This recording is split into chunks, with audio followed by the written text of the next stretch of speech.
All right, hello everyone. Welcome to today's webinar, either joining me live or sometime in the future if you're watching a recording. This is a webinar specifically on looking at pressure loss through valves in compressible flow. That would be gases, because there are special implications we have to consider. So down here, my subtitle, CV, KV, XT, those are things we're going to go through.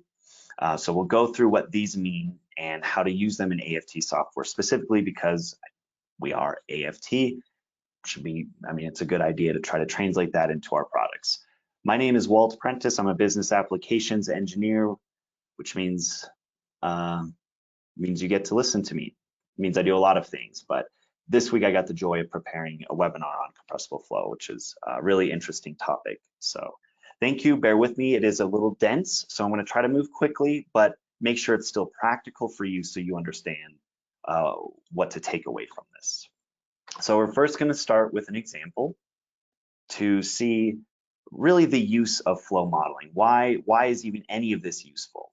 Okay. Then we're going to work through the equations, the math that goes around capturing pressure loss through valves, which comes from a standard, an ANSI standard.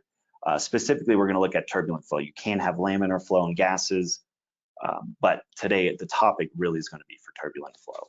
Okay. Now, when we build that foundation, we're going to translate that into how does that interface, like how does that look in our software? How does that interface with our stuff? And our stuff being our software products, AFT Arrow and AFT Extreme. AFT Arrow is our steady state compressible flow engine, our software for flow modeling. You'll get a taste of what it looks like if you don't know already. Extreme is our transient compressible flow solver. Extremely funny because it's extreme. Extremely cool. Being transient, adding that third dimension of time is really interesting, but complicates things. So really today's webinar, we're going to focus on Arrow, but what I talk about translates just as well to extreme if you use that for transients. And when we build that idea of what goes on in our software, then we're going to bring it back home with a couple examples again. Hopefully now with those examples, you had a good foundation from the equations and whatnot, that this stuff actually makes sense. When you go to model stuff in the software, it makes sense. So let's look at our first example in AFT Arrow, again, our steady state solver. The idea is we have input. In this case, I've got two tanks and a couple of pipes connecting them with a valve in between. And then we do math in our software. Our engine, our compressible flow engine, does math to get output. And that's what we will look at. And here's a snapshot of what output could look like. So I'm going to bring this over here to our actual model. This is our software. So what we're looking at is air, keep things simple, air between two tanks, two charged tanks, 100 pounds to 80 pounds, just to drive some flow. And we have a valve in between. Now the valve has been defined with things that we have yet to cover. So you might not know exactly what these parameters mean. But for now, they help us to define the pressure loss through the valve. That's what they do. So when you can define things like your boundary conditions, your pipe, which has its own friction right now, this is stainless steel pipe, 2-inch to 1.5 inch. It has its own friction. And we solve in between for flow, velocities, pressures, and all of that. Once you set that up, you can run your model, either pressing this green button or with Control R. I like keyboard shortcuts, so that's what I do. And you get output. It does math based on your input, and you get output. And if you've ever used our software before, I'm sure you kind of tend to, you see a lot of stuff, but there's only certain things you're interested in. So we do have a lot of output, but I want to kind of focus in on a couple things, which I am going to do not via tabular output, but actually visual report output. So we can see, based on our input of the tanks, the pipes, and this valve, we can see things like how much pressure drop is across this valve. Oh, it's about 1 pound, so not that much actually. In the grand scheme of things, it's not that restricting. Right, a lot of pressure drop is happening through the pipes. So you can see that here, pressure in and out are different. And then actually in the shorter pipe, there's a more dramatic change in pressure, even though the pipe is shorter. And that's a weird thing, just a phenomenon of compressible flow is oh, well, when you drop pressure, you decrease your density and increase your velocity. So your velocity has increased quite a bit. These are all things that kind of make compressible flow a little tricky and why there's special considerations when looking in valves. So, I'm not going to go through all of the pipe stuff. Really, today's focus is on valves, but this is an intro into like how modeling can be helpful and how Arrow works. One last thing is that we do have a valve summary here where we can look at a summary of this valve specific, its specific kind of output, because only valves have CVs, for example. And we can see it's only 60% open. Well, it's only 60% open, or it's 60% open, but it's only causing 1 pound of pressure drop. Maybe this valve is way too large, right? These are the kinds of insights you can get into your system for troubleshooting. Obviously, this is a really simple example to get us started, but I hope this shows you how and why it's useful to be able to model things. Okay, so here's just the same snapshot of our output for reference. Now that we went through an example, I'm going to take a step back and we're going to actually go through incompressible valve loss to help build up to compressible flow, because the same kind of theory applies. It's just you kind of tack on things when you're working with compressible flow. So incompressible flow, mostly you just think about it as liquids. You're working with water, right? CV is a flow coefficient you're probably familiar with when working with valves. It represents the capacity. So the flow of water through the valve when there's 1 pound of pressure drop is how you can think of this. It has unique units depending on how you set it up. But the way I think of it is CV is the gallons per minute you get through a valve when you're working with water and you have 1 pound of pressure drop. So that's specific gravity and dP right here. Oh, but for my international friends, you might not be as used to CV, or maybe you are, but you deal more with kV, which is just the metric version of CV. It's the flow coefficient, but with metric units. And so there's just a simple conversion between the two. A shortcut is 0.865 times CV gets you your kV. So in the webinar, I'm going to talk a lot about CV and kV, or sorry, CV, and just understand that that translates as well to kV. It's just a conversion factor. Now, I like to rearrange it in terms of pressure drop just to show you the relationship between pressure drop and flow squared. That quadratic relationship is important to understand. It's really the relationship between potential energy and kinetic energy. And that's a little more apparent when we define loss in terms of K factor, which is inherently different from CV and kV, where it's known as a loss factor or a K factor, is another way you might have come across pressure loss in fittings.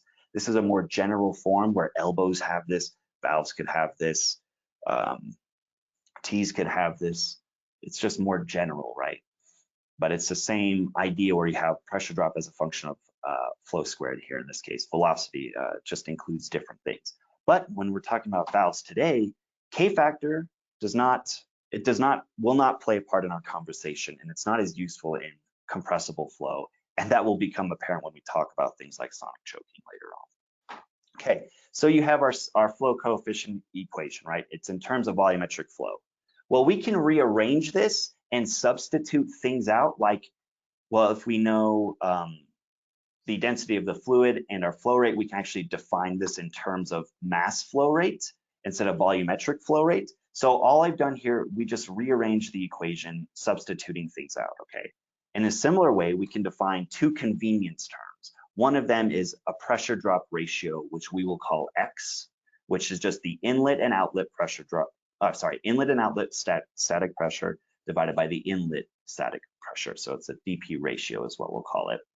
And again, that can come in to play down here. So it's just a convenience term. And then we have a conversion factor for dealing with different units and pulling out the density of water from the square root.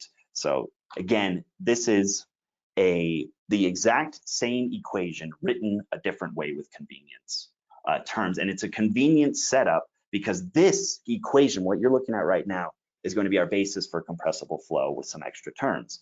And also the ANSI standard defines it in terms of this: mass flow with a CV and with other terms and pressure drop ratio. So hopefully you can take a mental picture of that equation, because the next slide has the compressible form of this equation. It looks very similar, a little different, where X is now has some subscript, okay? You don't just have a density, you have density 1, and that's because a fluid, oh, sorry, a gas, it is a fluid, but a gas has a different density in the valve, in the inlet of the valve as it does at the outlet of the valve. So you have to specify that. You have other terms we will go through. This is known as the fundamental flow model, which that's the term they use in this ANSI standard, ANSI ISA 750101. You can rearrange this again or define it differently. So this is a screenshot from the standard where if you have flow rate, but you want to include your equation of state, that's all it is, and then use standard volumetric flow rate too. So it's just a different way to write the same equation, okay? Each of these is a unique thing that we want to go through, okay? Each one of these terms, and I have them outlined here. C is going to be your flow coefficient, which is either CV or KV, depending on what units you're in. And depending on what units you're in, you're going to have a different N, right? So my last slide showed you these conversion factors and whatnot. Well, this changes depending on what you're working with, what you want to do. Let me actually, I'm going to use a laser pointer here. So N here, and you see N subscript 6, that's because it's a very specific N that we want to use when we're dealing with this equation as opposed to, let's say, this equation, which is N8 or N9. That'll make a little more sense in a sec. FP is actually not unique to compressible flow, but I'm including it here as the full form of the fundamental flow model, but really it is a correction factor if your valve has to have special fittings, installed fittings to fit with your pipe. If it's not a perfectly matched valve, let's say, you have to kind of account for the difference in velocities, and that's what FP is doing. That applies also in incompressible flow, but typically we ignore that. But I want to bring it into compressible flow for the full form equation. Y is an expansion coefficient to account for compressibility. X sizing is, again, a pressure drop ratio, but we have to talk about some things before we get too far into it. But for now, it's a pressure drop ratio. Then we have pressure and a density, okay? Now, a couple of these we don't need to talk too much about, but these 4 we do need to talk about because these are kind of things that I see most people don't know about. At least, you know, I don't when I hear about valves and all of that. So it's good to break these ones down specifically. So that's what I've done here. I've bolded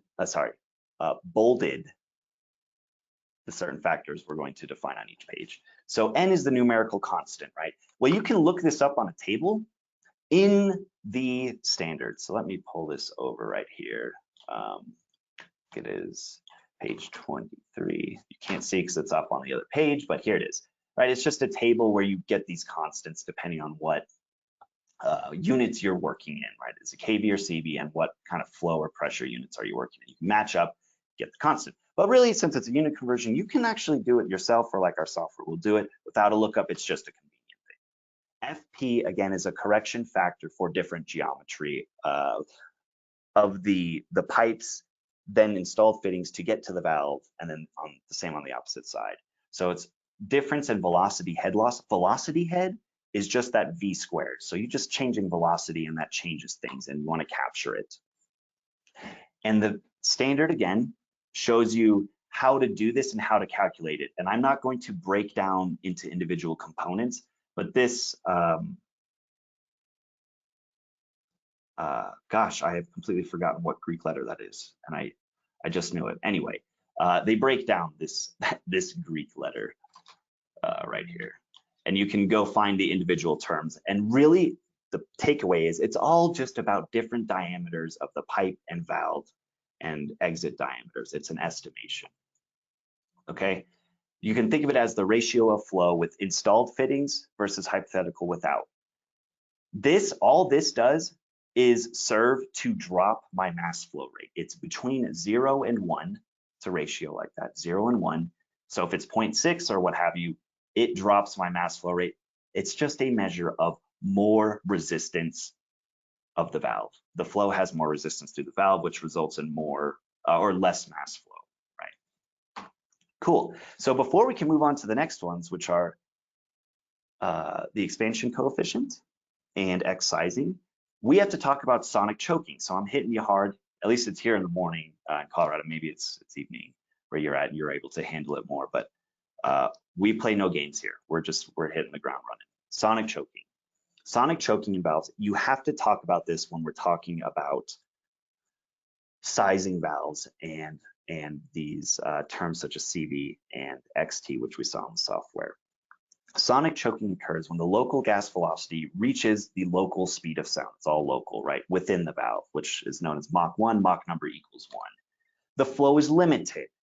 At least in our discussion, we are not talking about supersonic flow, and in most valves, you're not getting supersonic flow. There's a way to trick it to get flow beyond this, but just think about this as the limit, okay? So the flow inside of the valve is faster than the pipes because there's a restricted flow area. There's a reduced flow area. And when you reduce the area, you increase your velocity. So inside of the valve, you can choke and reach this limit. So that velocity in there is so fast that it's limited, again, for our purposes and for what this standard also talks about, okay?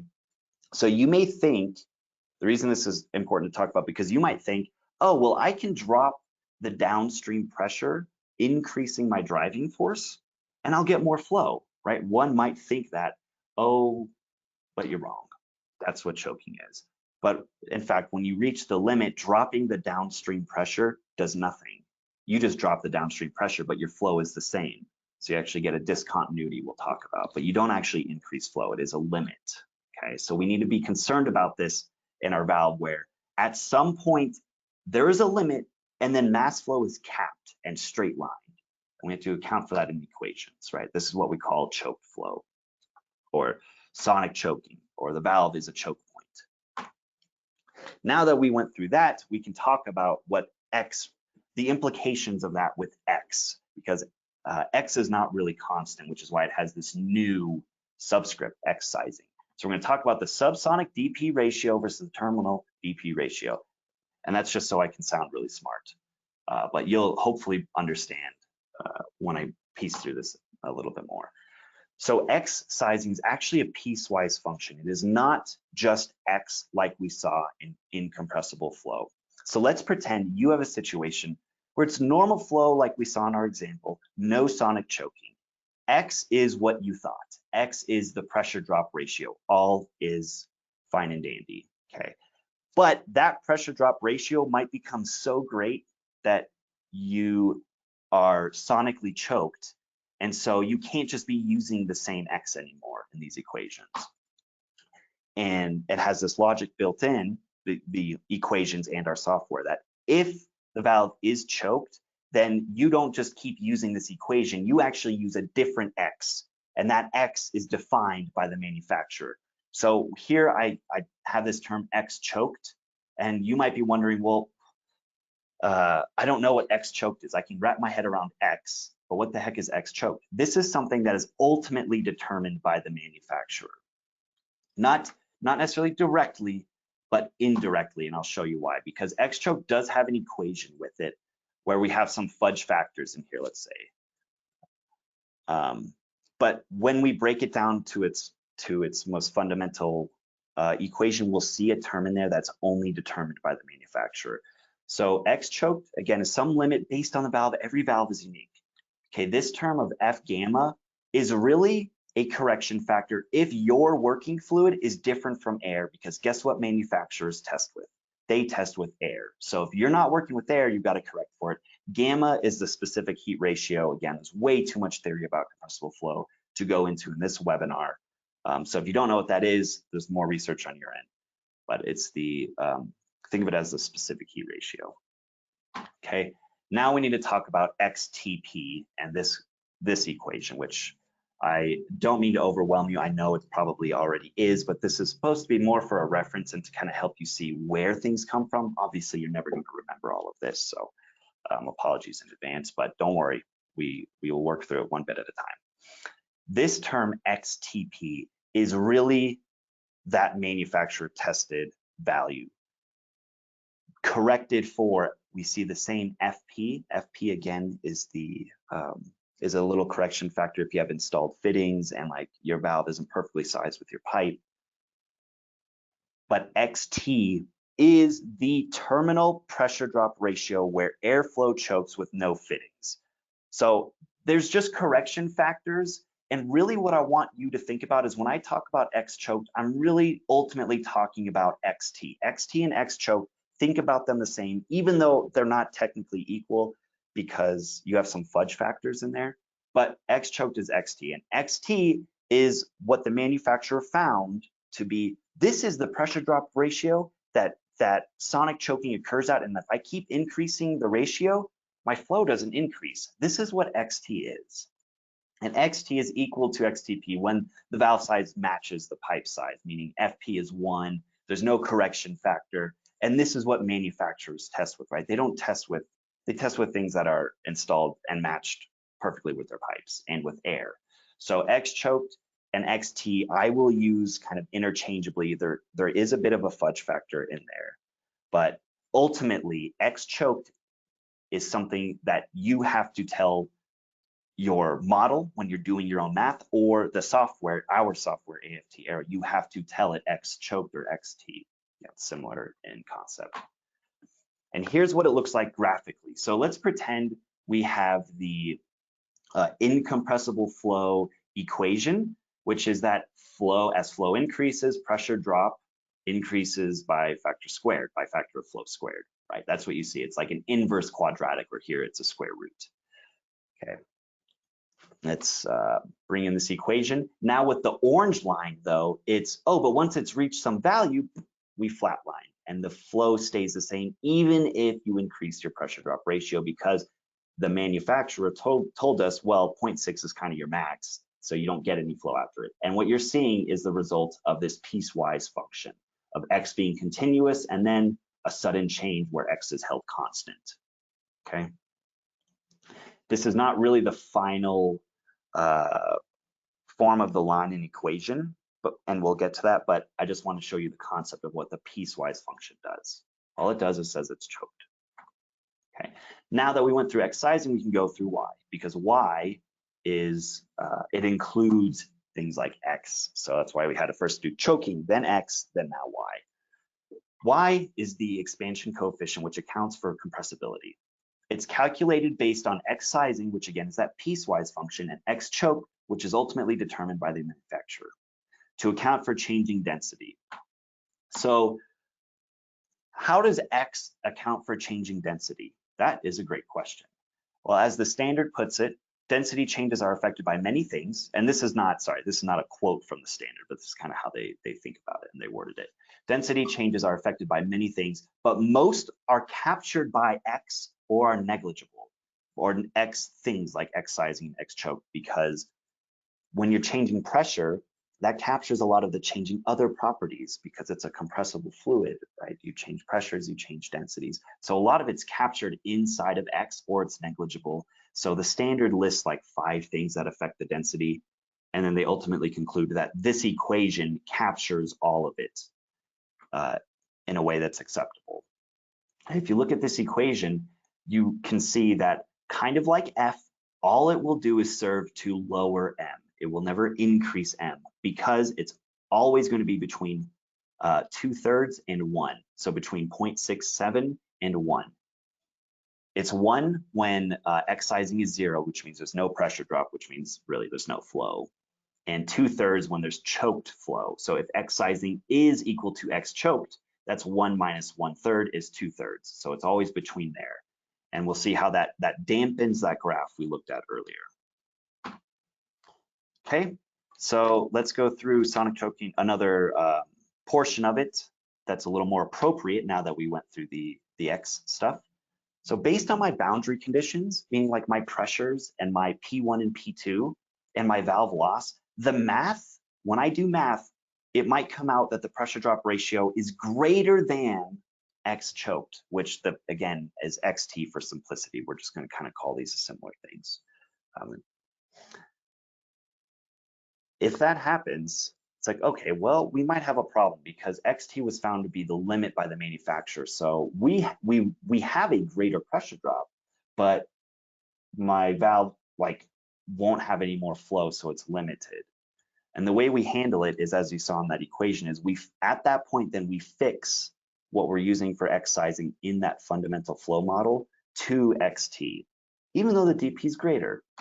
So when that happens, we can set this X sizing to XT, or X choke, and we come out with my choke flow mass flow rate. Like this is the maximum flow rate I will ever get in this system with these conditions, even if I keep changing the downstream pressure. So that's cool. So we can find this choke flow rate, and then it uses that mass flow rate to solve the rest of the system, because guess what steady state says? Mass flow is conserved, volumetric flow maybe not, but mass is.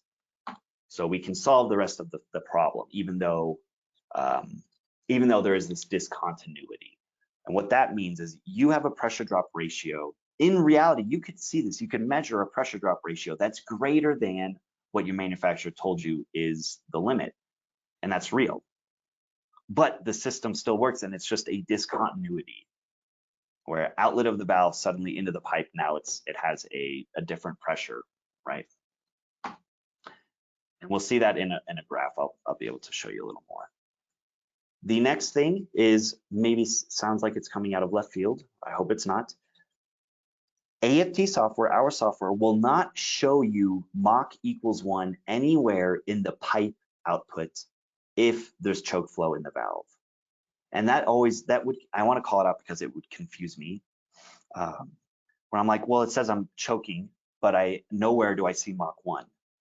And it's because choking happens inside of the valve from that reduced flow area. And our software and most models, when you even do this by hand and whatnot, we're not looking at the flow through the valve. It is a single point in space with no length. It just came in at one pressure and left at a different pressure. And because choking happens inside the valve, and that we can figure that out with your input and with XT and figuring out the pressure drop, we can figure out that there is choking, but you won't see Mach equals 1 anywhere in the pipe, assuming again that is where choking happens. You might see it elsewhere for other reasons for choking, but in a valve, just throwing it out there so you aren't confused like I was. All right, now let's take what we learned and kind of bring it back step by step graphically. Graphs are one of God's greatest gifts. So we're looking at a similar graph we saw before, where we have pressure drop ratio on the x-axis and flow on the y. And it's just showing the quadratic nature of the relationship between dP is related to flow squared, but in this case, inverse with square roots, okay? This is incompressible flow, where you can just keep increasing your pressure drop ratio and you keep increasing your flow. Because with liquids, you're probably not traveling at the speed of sound, which is what, like 4,000 feet per second? You're probably not doing that, okay? Unless, yeah, there is the concept of choking in a valve, because again, reduced flow area cavitation, but just normally liquids, you're not going to choke normally. Now you say, but gases can choke. So now you've taken that equation and now you chopped it off and you flatlined it because of now this piecewise X. X is no longer just continuous, X is piecewise, okay? But now a new graph you haven't seen is, well, let's not just say it's the same as a liquid with choked flow. It actually has compressibility in it, which we will account for with this coefficient Y, which again, as I said, only serves to reduce the mass flow from the changing density of the gas. Now, between the last graph and this one, you might see a couple of changes where CVN, you'll see Y in there, but you also see density change. Density changes because, again, it's a gas, and gases have different densities throughout. So you have to say specifically what density you're looking at. So what you're seeing with the red line now is the effect of compressibility with this Y factor. And what this did was it made it a smooth curve and accounts for changing densities. So it's like a win-win. And this right here is your fundamental flow model. I say simplified because there's no F. And again, F is the geometry correction factor for installed fittings. So this is what we get. Yay. And you can say, or this is all fine and dandy, but what the heck and why and where did this come from? And as I mentioned before, it comes from the standard. So I'm trying to take what the standard gives you as words on paper and present it in a way that hopefully is logical that you can walk away with. So this is not just me talking about random equations, and I wanted to prove it to you all by showing you a screenshot of the standard. This is their equation for compressible flow, page 17 if y'all want to look. And this is our equation, so you can tell I'm not lying to you. But this is where it comes from, and this is a standard for sizing control valves specifically, because control valves are where a lot of work needs to be done in things. But in reality, this concept applies to all kinds of valves, and not just for sizing valves either. It's for analyzing valves. So when it comes to our software, this goes for regular valves, control valves, sizing, either sizing valves or analyzing existing valves. So don't get confused. It talks about sizing equations. Really, these terms apply to everything though. So CV and XT, they are a part of all kinds of valves in our software or in your own analysis. So don't get confused. These values are tested by the manufacturer. That's something to walk away with. XT is not something you just calculate. It is something you can assume. You might have to assume one, but you're not going to calculate it, right? It has to be tested. And CV similarly, it's like, well, every valve is different. So there's no way to just kind of, again, maybe you can assume something, but manufacturer ought to give you this stuff. So now let's bring this into our software and let's look at regular valves in AFT Arrow. Again, I'm kind of zooming in on our steady state solver, but this applies just as much in AFT Extreme for my extreme users out there, which could be like a double meaning there, extreme the software and extreme as in you are brave, you're a brave soul. Okay, so regular valves in Arrow, what we just looked at in our initial example, you have a loss model, and they call it a subsonic loss model, and that's because, well, we'll look at graphs a little later on where there's subsonic and sonic. But for now, there's CV, just like we just went through what CV and all of this stuff is. So you choose that option based on this ANSI standard, and you type in your CV and XT that you know from the manufacturer or that you want to assume if you don't know an XT.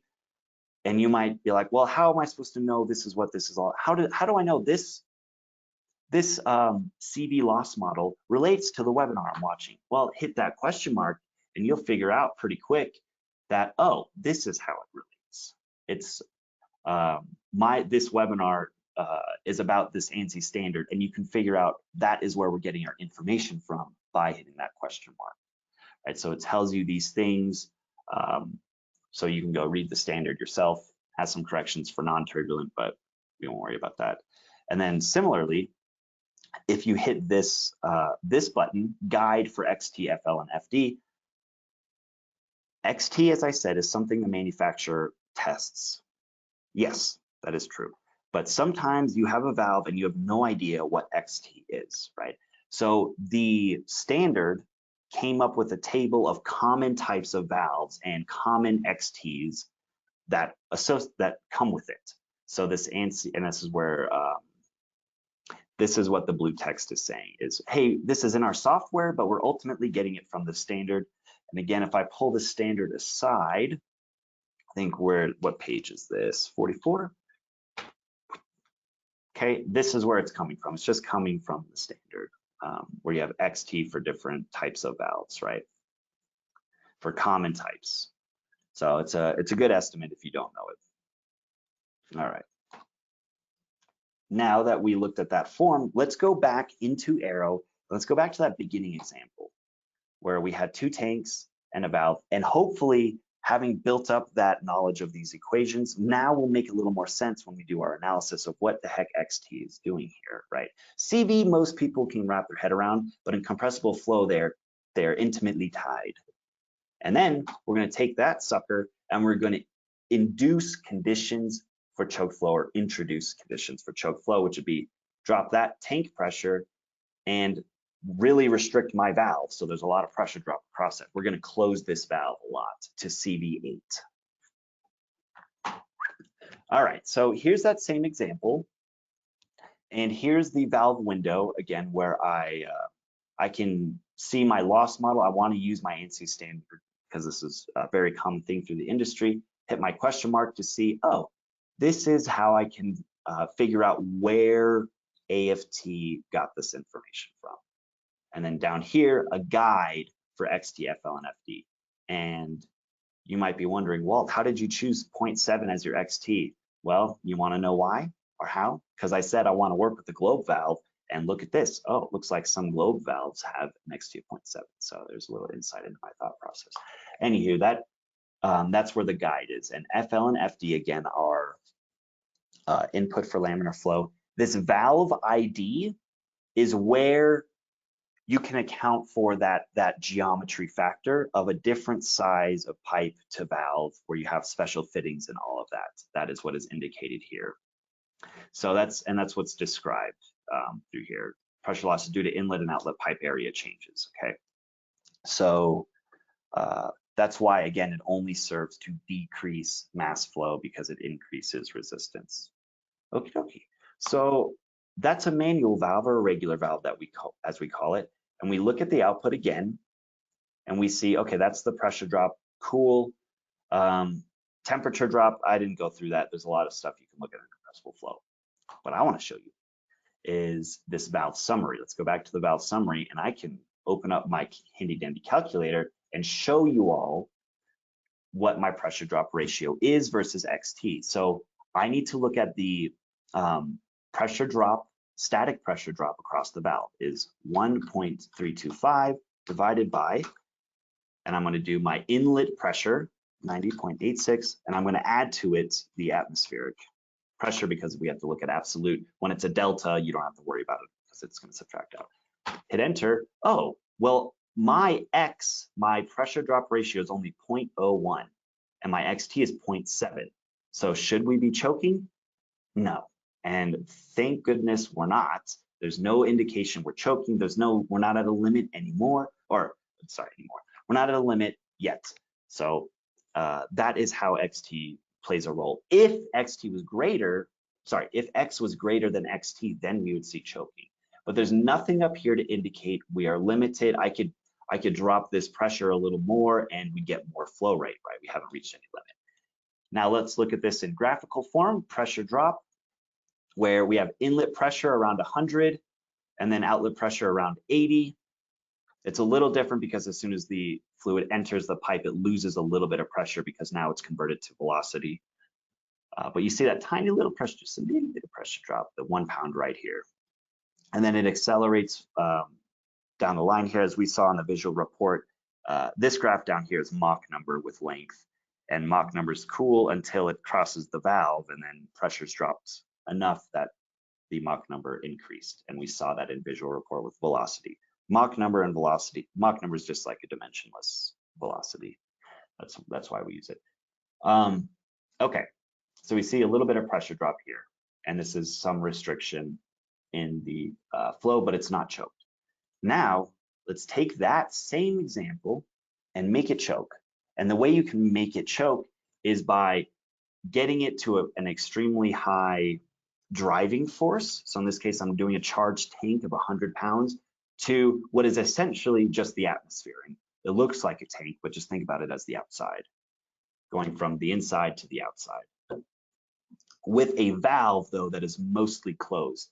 The XT in this case is going to be the same. I still called it 0.7. Something we often discuss is we don't really know how, well, it's not easy to know how XT changes with valve position.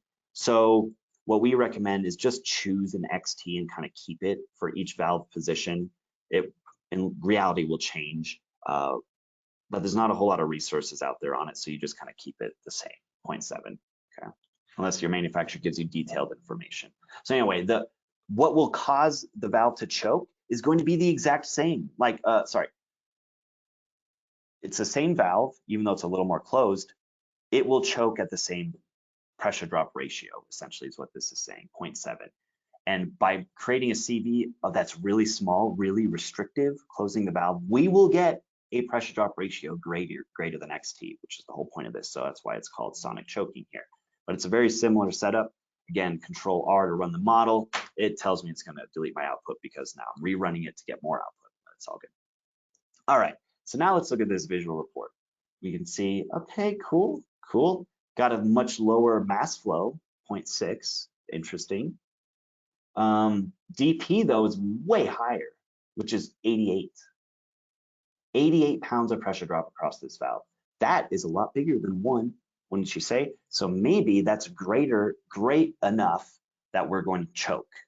So, and with a greater pressure drop, you have a greater temperature drop across the valve. greater velocity differences. I mean, look at that, 42 feet per second to 300. When we look at that Mach number graph, you'll see a giant spike. So this is a very restrictive valve. And when it's restricted like that, you have risk of choking. And the way it knows to choke is because of XT. So if we go back to our output and look at the same valve summary, and I think for all of you watching, this is a pretty big monitor, and I should zoom in my output here so you can see. I'm going to pull up my calculator, and again, we're going to do the pressure drop divided by the inlet. And if anyone, oh, where are you at? There you at. If anyone can already see, we're probably going to be higher, 0.6. So it's the DP divided by the inlet, which is 98.30 plus 14.7, because again, we worry about absolute pressure. Oh, we're at 0.78 or 0.775 as a pressure drop ratio when my XT is 0.7. Now you might say, but Walt, remember it's not exactly XT. You have to kind of correct it a little bit for different pipe sizes and fittings and all of that. And yes, you are correct. But it's very close. It's going to be extremely close. So if we're this high above XT, we're also this high above X choked. But that's why I just say, just think of them the same for now, for simplicity's sake. Anyway, our pressure drop is higher than XT. So that means we're choking. And you say, well, how do we know we're choking? We get a new tab, because it's not a warning. There's nothing wrong with choking. It's just a new tab that warns you. No, that's funny. It's not a warning, but there's something to warn you that this valve, junction 3, is choking. It reached its max level. So when you see this flow rate of this amount, this is the max flow rate for this system with this restrictive of a valve, and dropping this pressure, even though obviously you can't because it's already atmospheric. Well, I guess I'm up in the mountains in Colorado, so technically maybe I could be at like -3. Anyway, it won't increase the flow. So now let's look at that graphically. Very similar to our other scenario, but now it has a much larger pressure drop, 88. So when I said there was a discontinuity, the pressure drop that would cause choking is from like here to probably about 30, because it's 100 minus 30 is 70, divided by 100 is 0.7. So this is where I would normally choke. But based on my boundary conditions, my pressure can only be this high. Like it can't be up this high, because otherwise I'd have too high of a mass flow, too high of a driving force from this point to this point. But you have to match mass flows through the valve, right? So from this point to this point has to be the same mass flow, and from this point to this point has to be the same mass flow, even though like the limit happens at partially of this pressure drop. The rest of it is a discontinuity. It's a shock point. Mathematically, there's no way to know, or to kind of figure out what's going on. The only way you know is to work backwards from the other boundary condition. And that's how we figure out that pressure drop is higher than XT. And that's the point we call choking. And because it's such a high pressure drop, our Mach number skyrockets. And if we look at a multi-scenario comparison between the non-choking case and the choking case, we can see the results, or just see them more directly. So just a little bit of pressure drop in the red compared to blue, which has a lot. Okay. And this blue is what we call, the red would be what we call subsonic loss, because there's nothing weird about it. It's just loss. This blue line is the sonic loss, because there's nothing really you can do to predict exactly how much pressure loss there is, other than looking at the final boundary and working your way back. This is a sonic loss, and in order to calculate that, you need to, one, know your XT to know your choke, and you need to know your final boundary, because once you know your choke, you know the mass flow. If you know your final boundary and your mass flow, you can work your way up to find this actual outlet pressure, even though it might be different from your valve, different from your XT. So this is what we call a sonic loss. It'll be greater than what your subsonic would predict. And then here you have a comparison of the Mach number. All right, so in summary, we have a lot more pressure drop when there's choking, yay, but more pressure drop than even liquid would assume, because you have a discontinuity here where you just have extra pressure loss because your final boundary has to work its way upwards. Mathematically, there's no way to know. If we look at our valve summary, comparing the two directly, which is another feature of our software, we can see, okay, we had a lower CV and XT, but we can specifically look at these pressure drop ratios, and we find that in the top one, the ratio is way less than XT, way lower than XT, so there's no choking. And in the bottom one, it's greater than XT, so there is choking. Now you guys are experts on sonic choking, yes? Excellent. Okay, so that was a regular valve. Now let's work into control valves, which the terminology seems to suggest is more fitting for the ANSI standard, but in reality it's not. It all relates. It's just control valves, I guess, is a common thing to worry about in the size and all of that. In our software, control valves are the opposite of regular valves. When I say that, what I mean is it iterates on loss to get your set point. A regular valve is you give it the loss and it finds whatever your set point, in this case, like a flow rate, it would find your flow rate. And so a control valve is you are specifying your goal. And a regular valve is you're specifying the parameters and it will find some goal. And probably the best way to present this is in a table where we have regular valves. Your input that we just saw is CV and XT. Right, your manufacturer stuff, and then we do all the math, and we use that fundamental flow model to do the math, and we come out with output, and that output looks like a flow rate or pressure information, right? Input and output. Control valves, you flip them. Your input is a flow rate or pressures, right? So in this case, we're going to look at flow rates. That's a very common thing to worry about and decide for. So input is a flow rate, and then it finds CV and XT. And you might be like, yo, but you can't have one input in equations that will have two unknowns.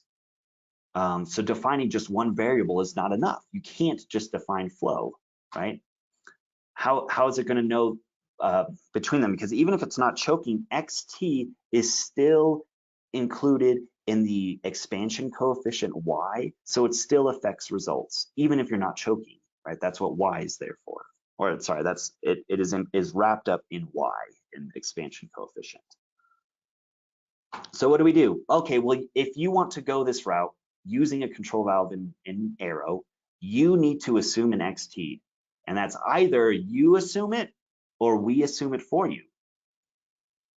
And do you want that? Do you want us to assume it for you? I would say probably a lot of people, when they have no idea what to do, yes, but you should know what we're assuming if you want us to assume it, because it might not be what you would expect. So let's talk about assuming XT in control valves.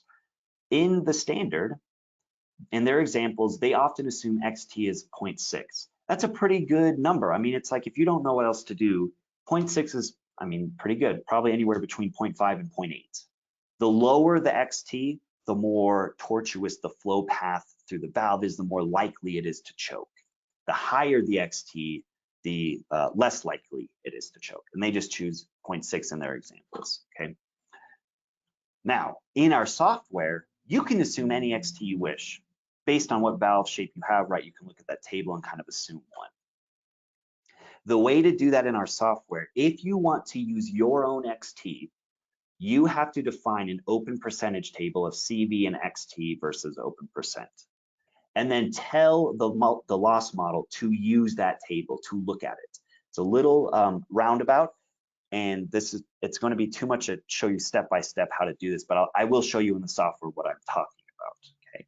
You need to tell it what XT you want to look at, and then tell it to look at that theme you want to look at. And then our software will say, oh, this guy wants to use an XT of 0.6. Then I will go say I know a flow rate and I know an XT, and I will pop out a CV. Okay. Or you can let us decide for you. And if no XT info is given, we assume it based on this below equation. We just assume an XT based on a correction. Again, if your working fluid is not air, I didn't mention this, but the gamma of air, the specific heat ratio of air, is about 1.4.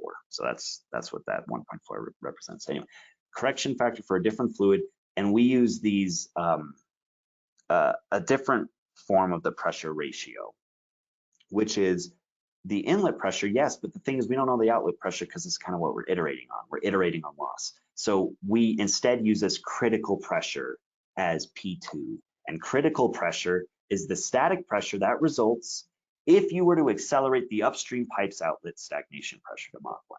And that's a lot of words, very wordy, but this is what we're doing. And this, I would say, is not something to really remember, but have a reference for when you need to go look stuff up. This webinar will be extremely helpful for that. That's what a critical pressure is. But it's the idea of either you choose your own XT or we choose it for you based on something we think is reasonable to cause choking. So now let's look at an example. This example, though, is not just something I made up. It's something ANSI made up. So we get to compare results. I took what is in the standard and I made an example out of it. So let's go to page 57, where we have example 3, compressible flow, non-choked flow solved for KV. They went metric on us. So we have to then change up our stuff, but I have it in the model we were looking at earlier.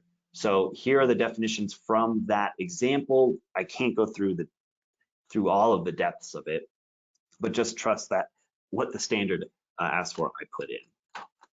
And so if we go back to our software and I go to my ANSI example, page 3, page 57, we can see if you were to pick up the standard and look along with me, you would see they say the static pressure into the valve is 680 and the pressure out is 450. Now, and they tell us pipe diameters, all that's awesome.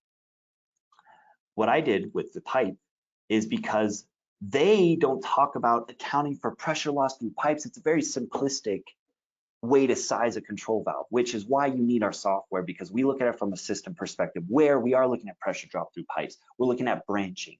And this example, honestly, is like, they put it in the standard because it's easy to do by hand and it's really good. But in reality, right, you want to do a lot more than just simplify things down, without pressure loss through pipes and no branching and all that. It's what our software is good for, is you can take this simple example and expand it out. But what I did to do what they did essentially was make it a frictionless pipe with 100 millimeter diameter. I just made them frictionless because they just give you a pressure, but again, there's no context of loss anyway. Pressure in, pressure out with a certain desired flow rate. And this is even though it looks like a volumetric flow rate, it being a standard volumetric flow rate, it's really like a mass flow rate because it's set at a certain temperature and pressure. So when you're using standard units, it's a really important thing to make sure that you have defined your standard conditions, which again, I took from the standard. They confirm it's 273 and 101 kPa. Again, they're all working in metric units, just to spite me. Okay. And they assume 0.6 is the XT. And the way I did that in the control valve was I have a flow control, I know my mass flow. And before I look down here, I need to define an open percent versus CV table with XT given. How to generate this? You can actually do this pretty quickly. You just assume a maximum CV, because honestly, it doesn't really matter as long as your 100% open is large enough to get this flow rate. So I kind of just filled it in. It's a tricky topic. I wish I could dive into, but for the sake of time, I can't. But you need to be able to generate an open percent table, at least with CV. That's reasonable.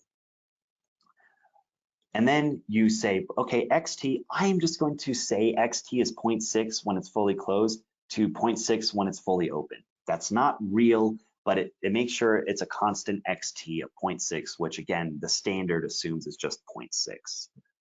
So this is how my user input is used rather than letting Arrow decide for me.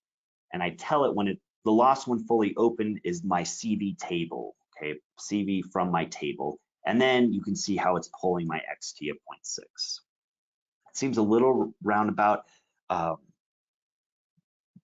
This is something you'll just have to kind of do step by step. You need the CV table, first of all, CV versus open percent, and then you need to point to it.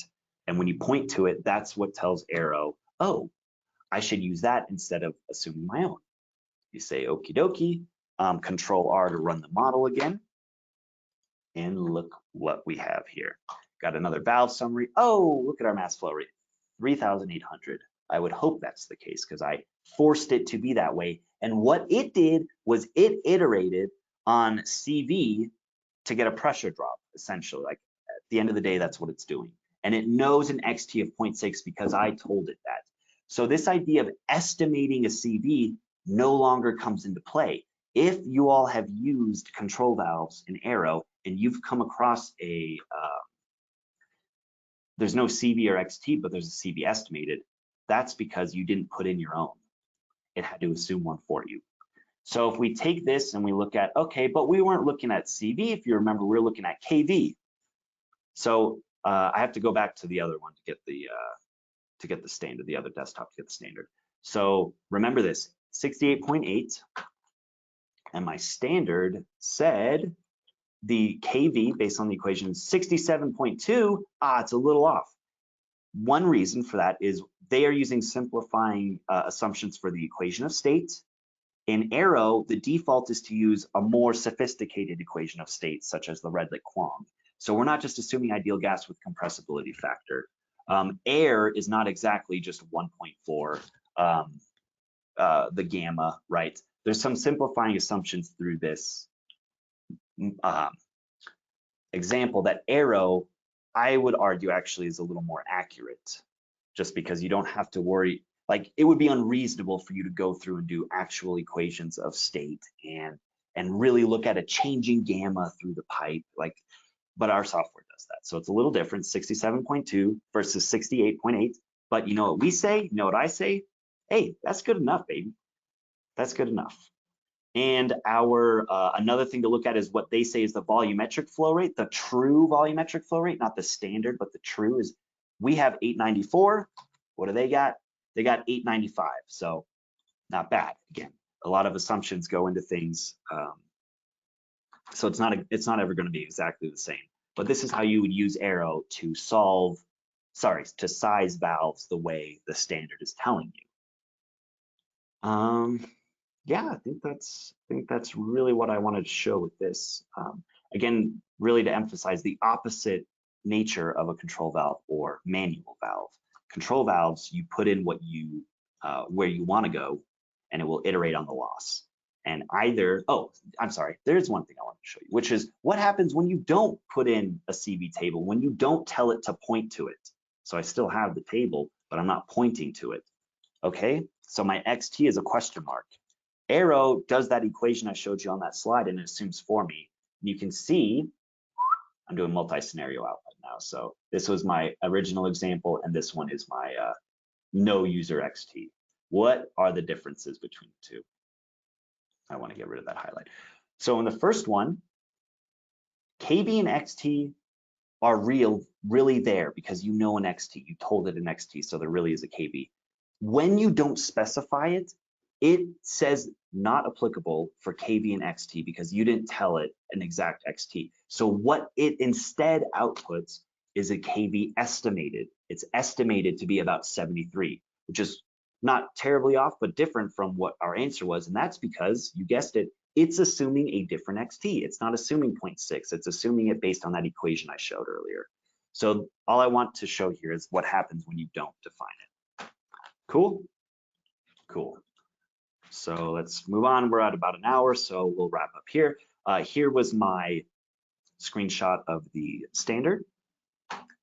Results from the example 3, cool. And then here are results from Arrow, specifically, our software, where this was the KB we found, again, based on more real effects, real gas effects, and this was the flow rate that came out. But all very close, obviously. There's a lot of assumptions that go into engineering calcs, and you want to have some margin on things. So never really think about anything that's exact. I'm sure you guys already know that, okay? Yay. So when it's hard to remember all this stuff, there are some resources. One is our help site. We have pretty good documentation on these valve losses, okay? And help site is kind of our, it's our help guide, but it's online, so you can share links and all that. In fact, if I pointer options, yeah, just get rid of it. let's go to one. Click the link, and this is what it looks like. So it tells you that fundamental flow equation, which we didn't make up, but just comes from the standard. But we also saw how we can derive it, kind of, right? Okay, cool. Then, and that's both for Arrow and Extreme. And oh, and I'm sorry, what you could do, and what I say search XT here is because, well, you probably don't have this link. I wanted to show it here in case you get a copy of the slides, or I don't know, you write it down. But in reality, with time, those links might go bad. But what should be good is if you just type in XT and hit enter in our search bar, bada bing, bada boom, it shows up right there, right? So the search functionality is a beautiful thing of our help file. We also have a blog on compressible flow, which I took a lot of this information from, actually. A colleague of mine wrote an excellent blog on Valve XT, and I would argue it's more than a blog. It's actually like a really good reference piece for you if you are working with gas stuff. So here I will, actually what I will show you is, I say, so either go to the link or Google Valve XT. Let's see what happens when I Google, and I'm gonna do it actually in Cognito for a new browser so you can know I'm not just cheating. It knows I'm at AFT, so of course it's going to put us up at the top, but you go Google Valve XT and tell me AFT's blog is not at the top. Okay, this was the blog I'm talking about. This is how you can find it. And this is where it goes through those equations, the similar graphs, and all of that, okay? So this is just a good source supplemental to what we went through today, okay? Or on your own, read through the standard. It's pretty good. It bounces around a lot, and what I try to do is funnel it into something that might make sense. But yeah, go read it. It's good stuff. All right, well, that's it. Sorry, I went over just a little bit. Maybe you had questions during the webinar. A colleague of mine might have been able to answer. Of course, if you do have any questions, you can reach out here either to support or sales and mention the webinar, and I'd be happy to go through those and answer them. And if my colleague was not able to answer any questions today live, then I'll go through and be able to reply via email. So thank you all again for joining. I really appreciate your attention. I know an hour is a lot of time. So thank you and good luck with all of your engineering endeavors.